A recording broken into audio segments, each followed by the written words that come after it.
Based on Jordan Belfort's memoirs, Martin Scorsese's 2013 film, The Wolf of Wall Street, depicts the unlikely rise and dramatic fall of the Long Island-born stockbroker. The film, which divided critics and audiences, was a financial success and received 5 Academy Awards nominations, including nods for the film, Scorsese and lead Leonardo DiCaprio. Here are 10 facts you should know about this raucous film. Belfort's inspiration to write the book The Wolf of Wall Street came from an unlikely place. Following his arrest for stock market manipulation, Belfort pled guilty, and in exchange for his cooperation with an ongoing FBI investigation, was sentenced to 22 months in prison. In 2004, Belfort arrived at Taft Correctional Institution, a low-security federal prison in California, where his cube-mate was actor, comedian and marijuana rights activist Tommy Chong, who was serving a 9-month stint for selling drug paraphernalia. The two men bonded, exchanging stories about their outsized pre-prison lives. Chong, who was writing a book of his own, encouraged Belfort to take a stab at capturing his life story. According to Chong, Belfort's first tried his hand at fiction, unsuccessfully. As he told McLean's, "You've got to write those stories you've been telling me at night. Your real life is much more exciting than any kind of imaginary story you could come up with." Belfort was also inspired by Tom Wolfe's satirical novel of 1980's Excess, The Bonfire of the Vanities, which he discovered in the prison library. Belfort and Chong remained friends after their time in prison. The trip from page to screen was rocky, and The Wolf of Wall Street was almost a very different film. Following his release, a broke Belfort redoubled his efforts, receiving an advance from Random House for more than $1 million for his manuscript. Hollywood quickly came calling, with stars like Brad Pitt and Mark Wahlberg eyeing the part. Among those most interested was DiCaprio, who brought director Scorsese on board, for what would be their 5th collaboration. But after a deal with Warner Brothers fell through, the film was in limbo, and director Ridley Scott was briefly attached. In 2010, an independent production company, Red Granite Pictures, bought the film rights, and casting got underway. For the role of Donny Azoff, Belfort's co-founder, a number of actors were considered, before Jonah Hill convinced DiCaprio and Scorsese that he should audition for the role, the first time he'd had to audition in years. Actresses Blake Lively, Amber Heard and others were reportedly considered for the role of Belfort's second wife before Australian newcomer Margot Robbie was cast. Alan Arkin reportedly passed on the role of Max Belfort, Jordan's father, which went to Rob Reiner. And the role of Robbie's on-screen aunt, eventually played by former Bond girl and absolutely fabulous actress Joanna Lumley, was originally offered to Julie Andrews, who turned it down due to the after-effects of ankle surgery. One of the most well-known scenes wasn't in the script. Early on in the film, DiCaprio has lunch with a successful stockbroker named Mark Hanna. While Hanna was a real figure, his unusual behavior during the meeting didn't happen. Matthew McConaughey's rhythmic beating of his chest and humming was actually an acting technique he used before filming to get himself ready for a scene. As he told Graham Norton, "That's something I'll do, to relax myself, get my voice to drop.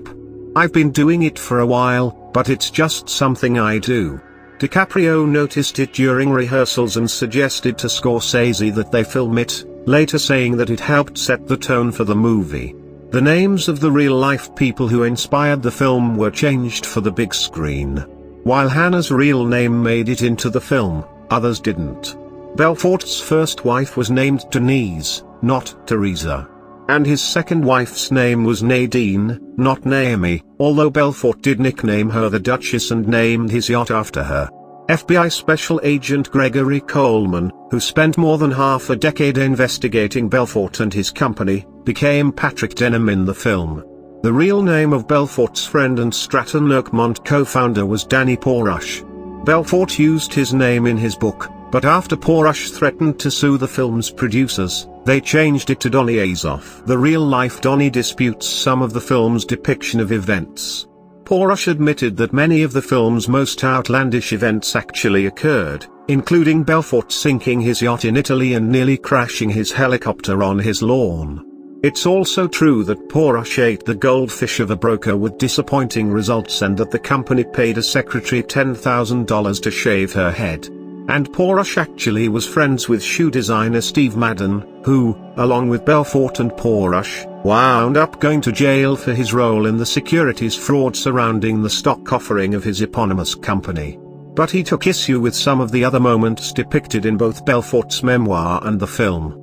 According to Porush, nobody ever referred to Belfort as the Wolf of Wall Street. Belfort instead gave himself the nickname for the book. And Porush denies that employees abused the little people the company hired by throwing them as shown in the film. Belfort has a cameo in the movie. During the years-long delay in production of the movie, Belfort acted as an advisor for DiCaprio. He estimated that he spent hundreds of hours with the actor, walking him through both the details of his financial schemes and how to portray the physical and mental effects of the drugs Belfort consumed on a regular basis. As DiCaprio told the Wall Street Journal, Belfort was incredibly open about his life, especially the most embarrassing parts. I interviewed him incessantly and tried to pull out every detail I possibly could. We incorporated a lot of other stories that weren't even in the book into the movie. Despite his years of work with DiCaprio, Belfort didn't meet Scorsese until near the end of filming, when Belfort had a small role in the film's final scene. He's the man who introduces DiCaprio's Belfort at a seminar in Australia where Belfort's a featured motivational speaker. The character's rampant drug use is a key part of the film, but showing that descent came at a cost. For the infamous Quaalude scene, where an impaired DiCaprio tries to drive his car, it was the actor who came up with the idea to open the car's door with his feet. After several attempts at getting the tricky physical shot, DiCaprio injured his neck and had to wear a brace for several days. And all that cocaine? It was crushed vitamin B. The cast snorted so much of it during production that Hill developed bronchitis and wound up being briefly hospitalized. The film was banned in several countries. Thanks to its depictions of drug use, sex and an almost record-breaking level of profanity, it's perhaps not surprising that the film rattled overseas censors. In fact, Scorsese had to cut several scenes in the US version to avoid receiving an NC-17 rating. Additional cuts were made before its release in India and Lebanon, while the United Arab Emirates initially cut 45 of the film's 180 minutes. Singapore officials limited its distribution, and the film was banned entirely in Malaysia and Nepal. Despite this, it was Scorsese's highest-grossing film to date, netting $392 million worldwide. Scorsese and DiCaprio received criticism for the film's portrayal. Critics and audiences were divided in their reactions to the film. Some, including law enforcement officials who had worked on Belfort's case and those who had been victims of his fraud, were angered by what they considered to be the film's glorification of both Belfort's debauched life and the crimes that funded it. Especially since the film opened just a few years after the 2007 to 2008 financial crisis, caused in large part by unscrupulous Wall Street actions. Others defended the film, saying that it played like a morality tale, with Belfort getting his just desserts and going to jail. DiCaprio defended the film, noting, "I wanted to make an unapologetic film on the subject matter that didn't give any false sense of empathy for the character, but that instead was an analysis of man gone awry." The film has been ensnared in a number of legal cases.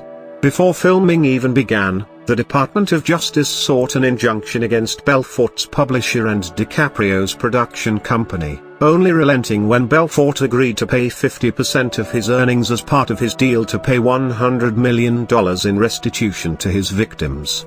In 2018, federal prosecutors accused Belfort of reneging on his restitution deal, claiming he still owed more than $90 million, despite pocketing millions as a motivational speaker thanks to the film's success. Red Granite, the film's producers, were implicated in a scheme that saw billions siphoned from a Malaysian development fund, including the money used to finance the film. Producer Reza Aziz was indicted, and the case led to the downfall of the government of his stepfather, Malaysia's Prime Minister. In 2020, Belfort filed a lawsuit that accused Red Granite of fraud, alleging that he'd been unaware of the illegal source of the film's funding, and asking to be released from his contract with the company, which owns the rights to both The Wolf of Wall Street and Belfort's second book.